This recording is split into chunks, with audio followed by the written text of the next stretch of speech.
Detik-detik dua mobil tersapu longsoran tebing di jalur Pacet Cangar.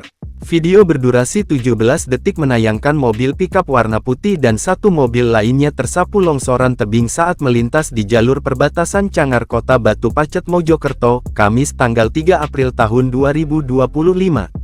Dalam video yang diunggah di Instagram @infok itu memperlihatkan kondisi hujan dan tiba-tiba tebing mengalami longsor hingga menyapu dua kendaraan di depannya.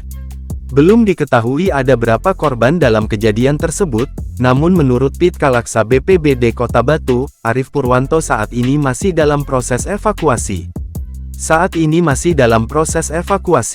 Untuk lokasi kejadian sudah masuk wilayah Kabupaten Mojokerto, kata Arif Purwanto kepada suryamalang.com, Kamis tanggal 3 April tahun 2025. Selain diperkirakan ada korban, material tanah dan bebatuan juga menutupi jalan, sehingga menyebabkan arus lalu lintas ditutup sementara. Saat ini petugas gabungan dari BPBD, TNI, Polri, dan relawan sudah tiba di lokasi untuk melakukan evakuasi dan pembersihan material longsor dengan menggunakan alat berat. Sehubungan dengan terjadinya tanah longsor saat ini Jalan Sumber Brantas Batu Pacet ditutup total hingga penanganan pembersihan material longsor selesai.